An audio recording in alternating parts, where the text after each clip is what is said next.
Hello YouTube, it's Hauntown here, and today I'll be reviewing the Lacerator, a demented survival horror game that takes our 90s Resident Evil nostalgia, infuses it with a groovy 80s vibe, and throws in a Duke Nukem-type macho protagonist for good measure, with the combination resulting in an insane concoction of over-the-top grindhouse terror, hilariously bad humor, loads of hairy testosterone, and a surprisingly multi-layered story. Experience life through the eyes of adult film star Max, the man who loves sex. Yeah, now you know the vibe this game's going for. Anyway, it's just another day full of hot women for Max, but then something happens and he ends up inside a horrific dungeon without pants, or as I like to call it, just another Wednesday. But Max will have none of this, and he immediately goes around beating the crap out of things in order to find his way out, all the while learning more and more about his captor, a hulking, murderous, and kinky psychopath called the Lacerator.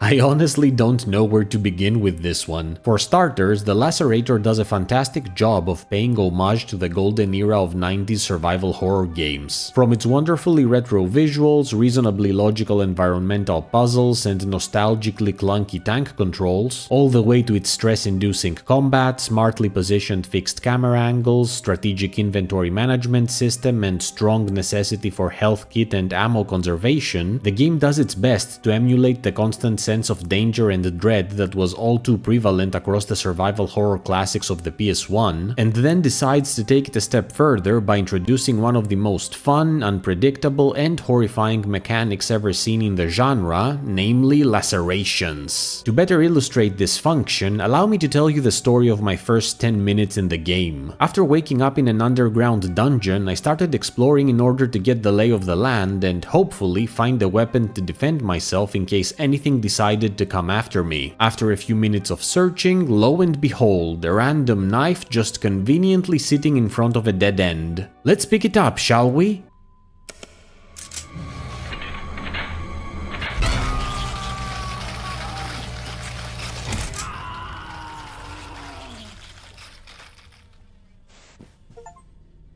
Holy crap! What the hell just happened? Where's my leg? Is it game over? No? I'll keep playing like that? Well, turns out there are certain choices you might make that can have an impact not only on your combat condition, but also on your exploration capabilities. For example, while crawling, I could now hide beneath tables and move under low passages, but could no longer reach overhead ladders, effectively locking myself from accessing certain paths. But damn, will I have to crawl my way through the rest of the game? I mean, I have to admit I crawl faster than I run for some reason, but still. Hold on, there's this random guy coming out of a hole in the wall. Let's give him some food and see if he has anything good for us.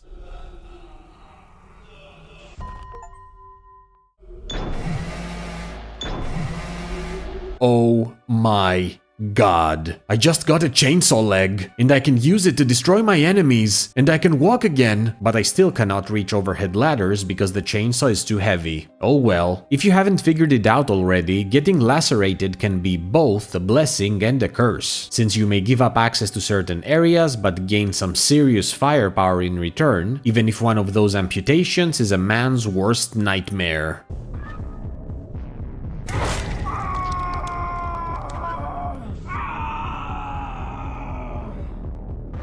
And before you say that losing my penis was not worth it, would you think the same while knowing that now I can do this?